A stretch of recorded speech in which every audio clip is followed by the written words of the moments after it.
Hey guys, welcome back for more Elegies. So come on, let's continue this story. So last time we met Detective Sloan Tyrell, right? So let's go. For the first time, I don't know how long, I stand in front of a mirror and take a good look at my reflection. It's hard to believe that it's still me. I'm lucky enough that my face doesn't look too bad, really. The worst burns were on places like my back that are covered up by my clothes. But it still looks different. I must have lost a lot of weight in the hospital because my cheeks are hollower, my bone structure much more prominent than it's ever been before. And my eyes looks tired, sad, old. Not bad, huh, kid?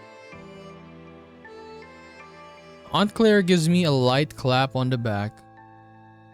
She's talking about the dark suit that I'm wearing, which she borrowed from a friend of hers. I always thought the first time I'd wear a nice suit like this would be for my senior prom. I'd get dressed up in my room and then stride confidently down the stairs to meet my parents cheering and taking pictures. Maybe I'd even have a date waiting for me at the bottom. I never imagined that I'd be struggling to pull my pants over the cast on my leg in the hospital, eventually giving up and asking for my help from my aunt.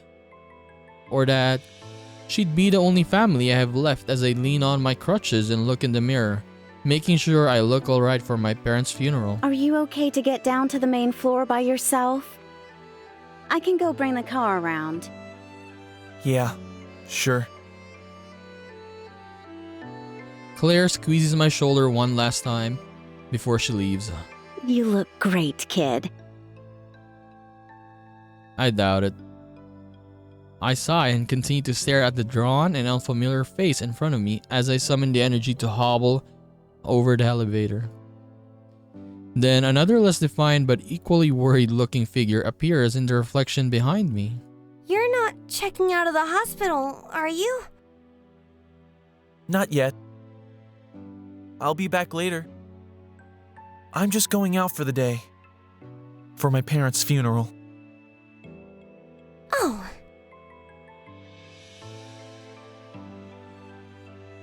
Aya pauses for a moment before speaking again. You look nice.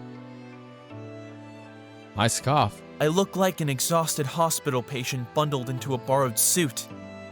Well, it suits you a lot better than the hospital gown. That's not saying much.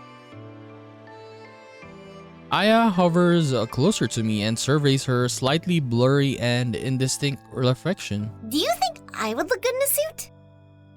Probably better than me. Well, you just said it's not saying much. She pretends to punch me and I chuckle as her incorporeal fist passes right through my arm. Compliment her? Compliments her. Alright. I do think you'd look pretty good. Imagine the two of us stepping out of Aunt Claire's car together in matching tailored suits. We'd be the coolest kids at the funeral. Yeah. Aya poses as if she's adjusting a tie, but her confident smile soon fades into a wary frown. I wish I really could go with you. If you want me to, I mean. Sure I do. You think I want to go to my parents' funeral alone? I mean, Aunt Claire is going to be there, but it would be nice to have a friend too. Why don't you tag along? Yeah, can she even go outside the hospital though? I've never left the hospital before. I don't know if I can. Once again, I'm reminded of how sad and lonely Aya's life must have been before me. No matter how much she expounds on the benefits of the hospital, she's still been trapped on her own. In a massive building full of illness and death for so long that she's lost track of how many days have gone by. I can imagine how she's managed to stay so optimistic after all of that. Well, you won't know until you try, right? Her face lights up in the mirror next to me. You really want me to come? Of course! Come on, let's go! Aunt Claire is waiting downstairs. With a big grin on her face, Aya follows me as I slowly make my way to the elevator and down to the front lobby of the hospital. We both pause for a moment on the threshold of the main entrance. It feels like a momentous event. And if I'm a little nervous about leaving this place I've gotten so accustomed to over the past few weeks. I can't imagine how much more pronounced that feeling must be for Aya. Then, crutches in hand, I lurch forward and the automatic doors slide open. Markham.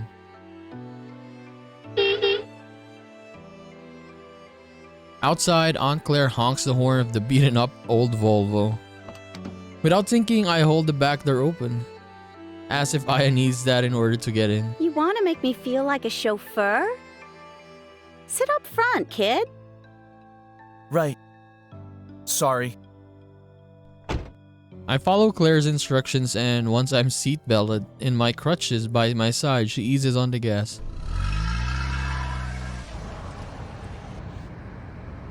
In the mirror above the dash, I can see Aya sitting behind me, her eyes wide open with wonder and excitement.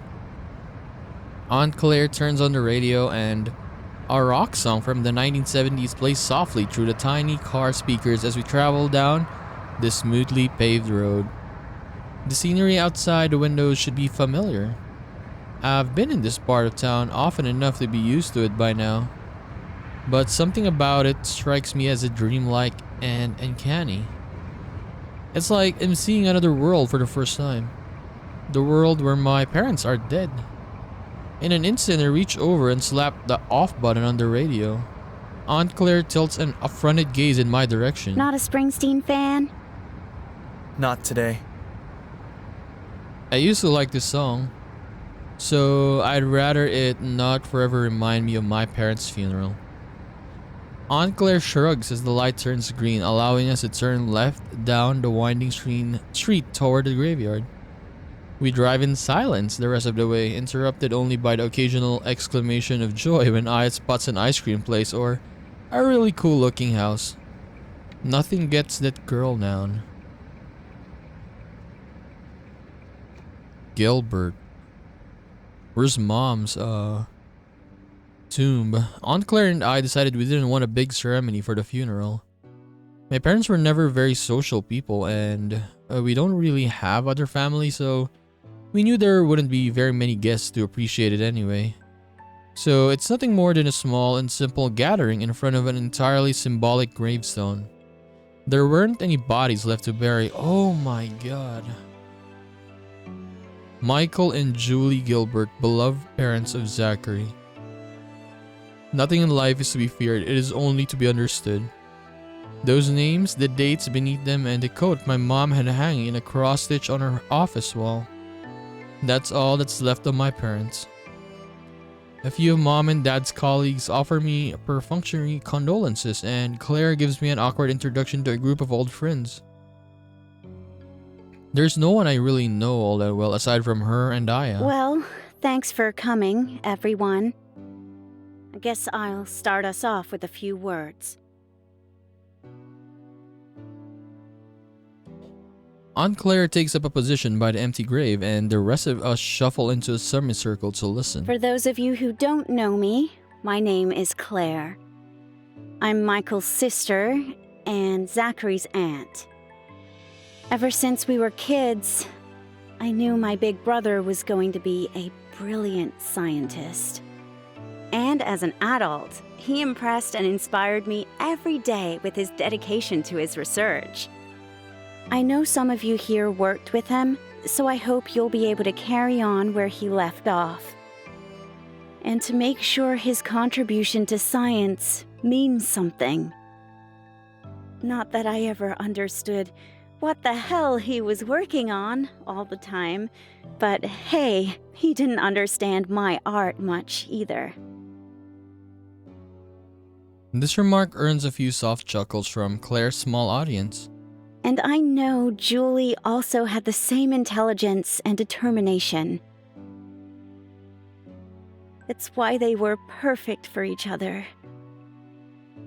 I never saw my brother as happy as he was when he was collaborating on a big project with his wife.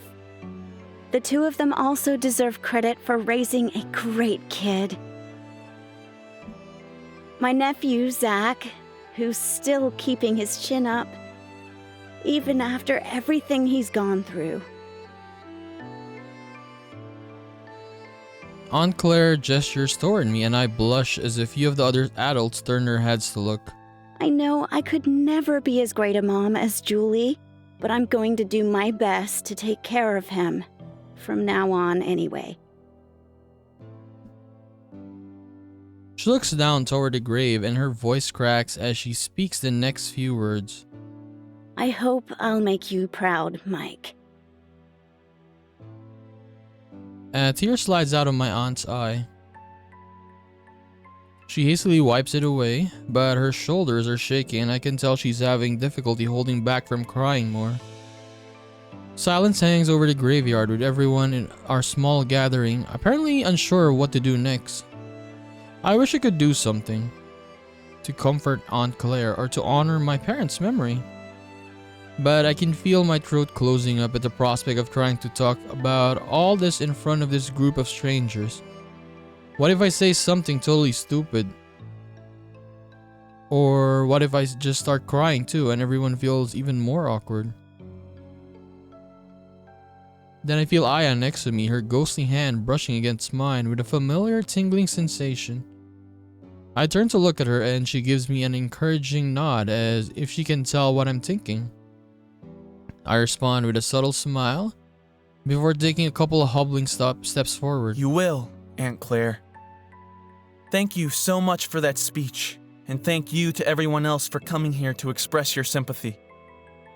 It means a lot to us, and I'm sure it would mean a lot to my parents too. I'm just making this up as I go along, but somehow it actually sounds pretty good. Now, to keep it going for a little while, try to lighten the mood a bit. You know, my mom was always getting paranoid about my computer overheating when I played video games. She used to storm in during the middle of a boss fight and tell me to take a break for a while or you'll burn the house down. Isn't that a nice joke in this? Crutches under my armpits, I raise my hands in a gesture of innocence. Well, this time, Mom, I swear it wasn't me. A shock descends on the expressions of the strangers in front of me, and for a moment I'm worried that the joke was way too dark. But then one of them breaks out in laughter and a few of others follow. Soon they're even contributing lighthearted stories of their own. Julie was always like that, the scientist says. No one was as much of a stickler for the lab protocols as her. Remember that time we had to take apart the equipment to clean it?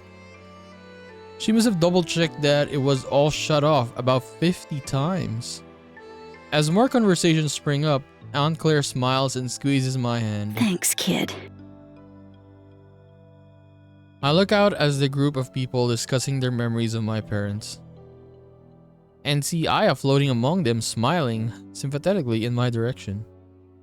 I'm so glad she's here to help me face whatever comes next in my life. As optimistic as the atmosphere here is making me feel about the future, I still suspect that the problems that started with the fire are far from over. Yeah, basically it's just beginning right now. I wonder, honestly, if it's a accident or not. Okay, I started to feel a little bit better after the funeral. As small and slapdash an event as it was, I think it helped to give me some sense of closure about my parents' deaths. Little by little, I'm starting to be able to picture a future without them. My physical health is improving a lot too, with most of the burns and scars gradually fading. I've been growing more and more accustomed to using crutches and getting into better shape as those newfound skills allow me to get a bit of exercise. My days grow less monotonous as Aya and I begin spending more time wandering the rest of the hospital outside of my room. Sometimes we end up just hanging out in the garden, but other times we amble through the halls of various wings, looking for anything interesting that might be going on. Aya shows me around some of her favorite places like the room in the maternity ward where tiny newborns rest in rows of color-coded cribs. And a gift shop where visitors look for the perfect trinket to express their feelings for their sick and injured loved ones. Of course, I'm much less of an inconspicuous presence than Aya is. She's free to flit around wherever she wants since she's invisible and all, but a growing teenage boy lurching around on the crutches is a bit more obvious. I get turned away from several of the more restricted areas that Aya insists would be really interesting if I could see him.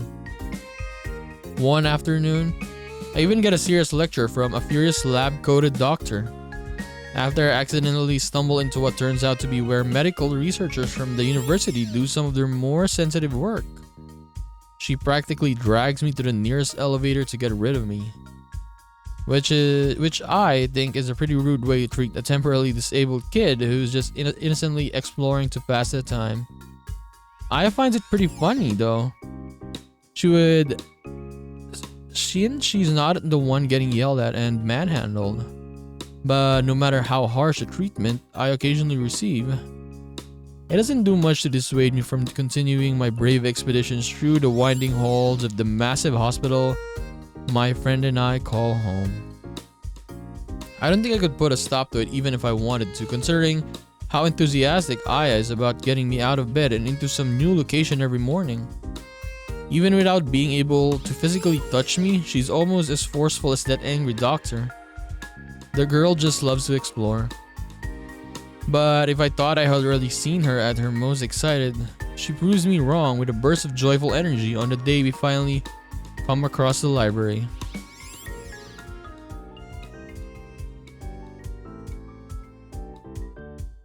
This is it. A room full of dusty old books? Zach! I puts a halt to her erratic flight pattern in order to berate me more effectively. This isn't just any old room of books. This is the mysterious library. The one so full of such supernaturally fascinating books that past explorers get so engrossed in absorbing their irresistible tales. That they died of starvation with ancient tombs still grasped in their skeletal hands. I thought you made all that up. Aya huffs. Okay, I might have made that part up. But it's true that I've been trying to find this library for a long time. Older patients used to talk about it. But it seems like over the course of several renovations to the hospital, it got kind of forgotten in this little corner. I could never find it marked on any maps or anything. But now we're here! And look at all these books! Aya scans the titles on several weathered spines as she hovers down the length of a shelf. The Phantom of the Opera, The Haunting of Hill House, The Canterville Ghost. I can't decide what I want to read first. I decide not to comment on the fact that she just listed 3 books all about ghosts in case she just happened to do it by accident. Maybe I'll try. Oh, Aya reaches for a book only for the posture of her ghostly shoulders to visibly deflate as her fingers go right through it. right. Yeah, she can't touch the books. I got so excited, I almost forgot I can't actually hold a book anymore. Hey, that's no problem.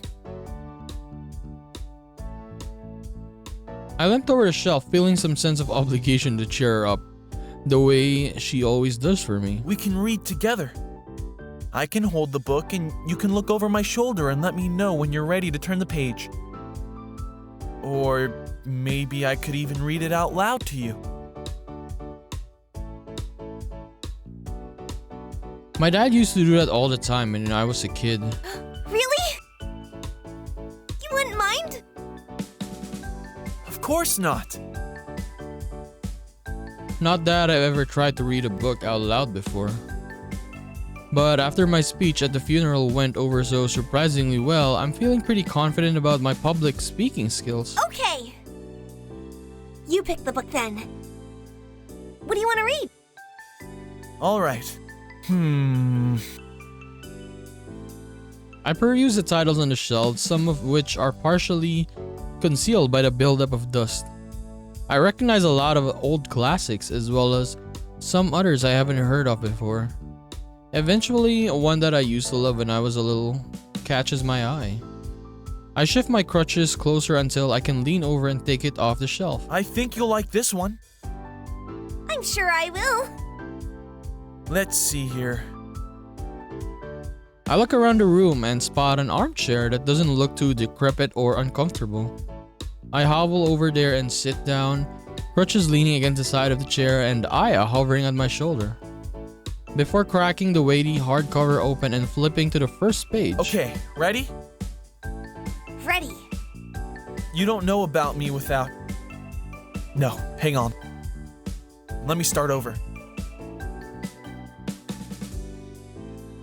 I pause and then resume with the most ridiculous southern accent I can muster. You don't know about me without you have read a book by the name of The Adventures of Tom Sawyer. Oh my god. But that ain't no matter. Aya laughs at the silly voice, which only encourages me to play it up even more as the story's introduction continues. Now the way that the book winds up is this. Tom and me found the money that the robbers hid in the cave, and it made us rich. We got $6,000 apiece. All gold. It was an awful sight of money when it was piled up. Well, Judge Thatcher, he took it and put it out at interest. As I recount more details of Tom Sawyer and Huck Finn's previous adventures, however, Aya grows quieter. And I start to worry that she's not enjoying it so much after all. But Tom Sawyer, he hunted me up and said he was going to start a band of robbers. And I pause, hearing a slight sniffling sound. Are you okay? I twist around my armchair as much as I can. To my stunned surprise, Aya's face appears to be scrunched up in an attempt to ward off tears. Why? When she notices me looking at her, she hides her face behind her hands. What's wrong? Is my accent really that bad? Aya starts to laugh for a moment and then dissolves into a coughing sobs. It's just that... Spectral tears run down her face as she struggles to speak, and I'm at an absolute loss for how to comfort her. I can't even give her a hug. You're leaving soon, and Oh, okay. Her shoulders shudder violently. I won't have anyone to talk to, and we won't be able to go on any more adventures like Huck Finn and Tom Sawyer. Getting the last sentence out seems to have taken all the strength she had. And she follows it up with a wordless wall weeping into her slightly translucent hands.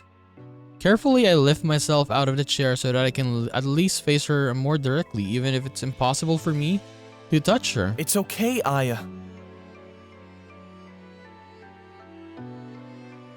I'm not sure if those words really accomplish much. Not knowing what else to say, I lean against the side of the chair, helplessly waiting for her to calm down. Eventually, her tears are slow to stop, and she wipes her face and looks up at mine. I fix my eyes on her, my gaze unwavering. It's okay. I've thought about it, and we don't have to be apart. What do you mean? You're almost well enough to go home, and Her shaky voice is slightly hoarse from sobbing. And you can come with me. She gasps, her eyes lighting up with sudden joy. Really? Why not? We already figured out a way you can leave the hospital. There's no reason that you have to stay here if you don't want to. So, come to Aunt Claire's house with me. I mean, that is true. Yeah, she can come with us. We can still hang out and go for walks around the neighborhood when I get the cast off, and we could play video games. Video games? Aya breaks into a wide grin. Yeah, we can do whatever we want. I don't want to be separated from you either, Aya. You're my best friend. And hey, if it turns out you hate being roommates with me, you can always just float back here and find something else to do. You really mean it? You'll take me with you? Of course! Thank you, Zach! Aya flings herself toward me and a cold shiver runs through my body as she throws her arms around and through my shoulders. It's not quite the same as hugging a living person, but then again, I never much liked hugging normal people anyway.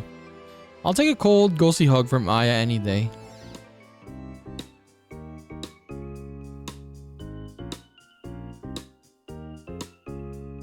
A few days later, Aunt Claire arrives to check me out of the hospital and take me to my new home. She brings some clothes for me to wear and has a chat with the doctor about my drug prescriptions. And when my next appointment will be before turning back to me with a smile on her face. All right, kid. Ready to go? Gripping my crutches, I turn to Aya, who's bouncing up and down next to me with unbridled excitement about our next adventure. Yeah. I'm ready. We're going home. Finally. Yeah, but not my home because it burned down. No! Wow. You have to turn right here! He has a PS5. What do you mean? There was one of those bomb guys that way. Yeah, but you have to get past him to get to the secret room! But I was going to the kitchen to find the... But if you get the item in the secret room first... Mind keeping it down in there, kid? I've got work to do. Sorry, Aunt Claire. I gestured toward the headset that's plugged into the game console in the living room. I'm just playing a game with my online friends, and we got a little too excited. Well, if you could keep your excitement to a minimum, I'd appreciate it. Online Friends is a convenient cover for talking out loud to Aya. I spend so much time with this headset on that Aunt Claire must think I have the world's most active virtual social life. But the truth is, I've barely talked to anyone else in a long time. I haven't felt much like trying to get back in touch with any of my friends before the fire. My memories of them feel like they belong to a different person from a totally different life. And since I had missed so much school already, Aunt Claire and I agreed that I'll just take the rest of this year off and start the 11th grade again in the fall. So I've been spending most of my days just hanging around the house, putting up with constant commentary from the world's worst backseat gamer. No, don't hit the button until he's closer to you! You're doing it too soon! But if he gets too close, then... Remembering what Aunt Claire just said, I stopped, paused the game, and put the controller down on the coffee table. Maybe we should do something quieter for now. Aw, but I wanted to see the next boss! We can do that later, when Aunt Claire isn't busy. For now, want to listen to one of your audiobooks?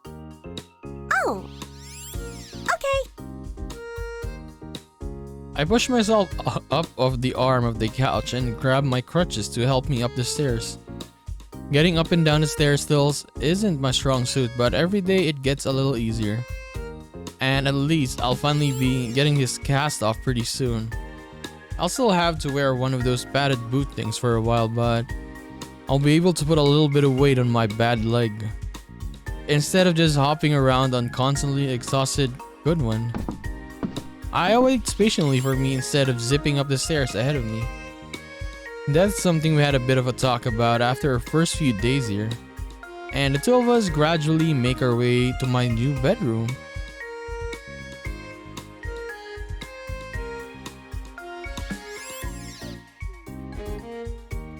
I guess maybe I should call it our bedroom since it's Aya's almost as much as mine. She spends even more time hanging out in here than I do.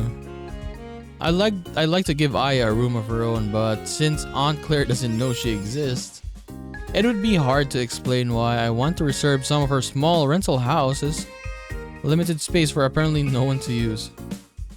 At least Aya doesn't actually need anywhere to sleep. It seems like ghosts don't do that. When I'm in the bed, she goes out exploring or watches TV. If I can get away with leaving it on low volume for her. Watching game shows is still one of her favorite ways to pass the time. That and listening to audiobooks I've set up for her on my phone. Did you finish the third John Sinclair book already? John Sinclair? Lately, she's been hooked on this German series about a guy who solves supernatural mysteries. Yeah. Do you have the fourth one? Let me see. I scrolled through my phone a bit. Yep, that one's on here. Yes! I want to listen.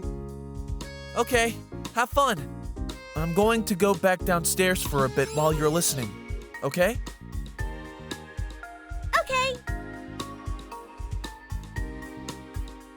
I pressed play in the audiobook and turned the volume up to the level that Aya likes before leaving the phone on the nightstand. Then I pick up my laptop from the desk and pack it in the messenger bag so I can sling it over my shoulder and transport it while walking with crutches. Then low tones of an extraordinarily British narrator setting the scene for the detective's next case fade into the distance as I cautiously climb back down the stairs to the living room.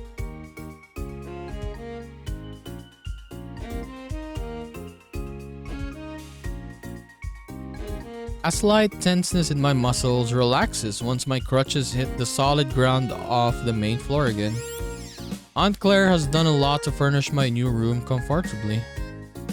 She even bought me this new laptop and phone and everything, and I really do appreciate it. But I've been feeling a gradual nagging nervousness building in my brain whenever I spend too much time upstairs these days. I prefer to be in the more open areas of the main floor where there are plenty of easy exits and no high windows. I mean, yes, it can cause you trauma. In a burning house, jumping outside windows. Okay, besides, I think it's good for Aya and me to have some quiet time on our own once in a while. Plus, while she's being entertained by her ghost hunting hero, I'm free to do a little mystery solving of my own. With the help of my trusty laptop, I've been searching for any clues that might be out there about who Aya was before she was a ghost. I haven't really told her how much effort I'm putting into this yet because I don't really want to give her false hope. I mean, what if it turns out I can't find anything? Regardless, I like to do something to help her if I can. And maybe if I can uncover some details about her past, it will help her remember more. Maybe we could track down some people she used to know and she could check up on them and see how they're doing these days. Maybe one of them might even be able to see her too. Aya isn't totally sure how long it's been since she was alive, which makes things a bit difficult. But I've noticed from our conversations that there are a lot of popular movies and games she doesn't seem to have ever heard of. But even stuff that absolutely everyone was talking about back when I was going to school. So I figure maybe she missed all that because she was already a ghost in the hospital, which would mean she must have died at least a couple of years ago. She doesn't know exactly how old she is either, but she looks around my age. I guess maybe 14 at the youngest and definitely not older than me. With those meager clues, I've been crawling through the digital archives of local newspapers. Starting a couple years back and looking for obituaries of girls 14 to 16 as well as keeping an eye out for references to the hospital where we met. It's slow going, but it can be kind of interesting too. A lot of the time I end up getting distracted just reading through articles that catch my eye. Once I came across a picture of me with a few of my middle school classmates celebrating our big win at the county soccer tournament. I wonder if my leg will ever be healed enough to do anything like that again. Another time I happened to recognize the name Sloane Tyrell in an article about a guilty verdict in a murder trial. She was credited with solving the case and bringing the murderer to justice. I guess at least that confirms that she's a real detective and wasn't trying to con me or anything. Not that makes me feel much better about the prospect of seeing her again. Today I click back to the bookmark for where I left off last time and continue skimming through the stories of years past. A mayoral election, a new restaurant opening downtown, a search for a missing university student, no one younger than 70 in the obituaries. Next. A community theater production, a new exhibit at the art gallery, some complaints about enforcement of parking bylaws. One obituary for a teenager, but it's a 19-year-old boy who was pronounced dead on arrival after a car accident. Next. Plans for a new housing development in the South End, local scientist winning an award, and an upcoming festival for... Wait, hang on. Oh my god. Local scientists receive an award at fundraising gala. Oh, Michael Gilbert. My mission almost entirely forgotten. I lose myself absorbing the words that provide an unexpected connection to everything I lost.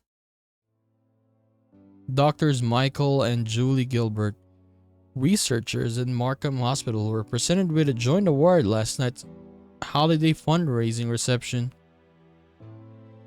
Dean Herman Allison, of Burton University gave a speech commending their innovation and excellence in medical science.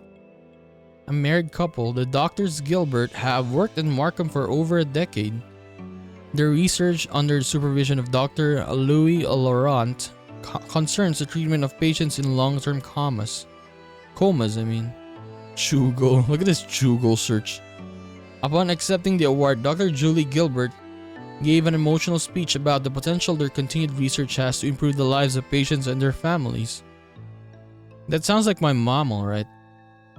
If I ever asked her anything about how work was going, she would wax poetic about how important it all was to the world. Dr. Michael Gilbert added that the two are inspired to contribute to technological advancements in the medical field by their desire to build the best future possibly for their son Zachary.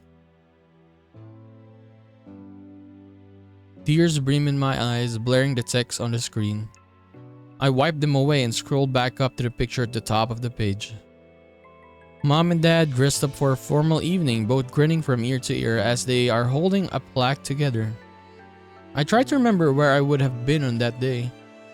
December, the year I was 13. But nothing specific comes to mind. I guess if Mom and Dad were going to be out late, I was probably staying over at a friend's place. Eating pizza, playing video games, giggling at stupid videos online, trying to keep quiet so we wouldn't get in trouble for how late we were staying up. Just enjoying life without any possible inkling of how little time I had left with my family. I wipe another tear away and scroll back down, but there's not much more about my parents in the article. Just some boring stuff about how much research funding the hospital gets from the university. And a quote from their boss addressing some controversy about the specifics of how they use the funding not being released to the public. And that's it. That's the end of my little window to the happier times of the past. I take on one more look at the picture before closing the tab and getting back to my quest for answers about Aya. I guess I could always search for more about my parents if I really wanted to. Their names probably comes up at least a few times in other articles like this. But I'll save that for later. For now, I should prioritize helping my friend. Even if all that means is scrolling through old newspapers so mind-numbingly boring that I don't get through too many anymore. Before I'm drifting off into a late afternoon nap before dinner.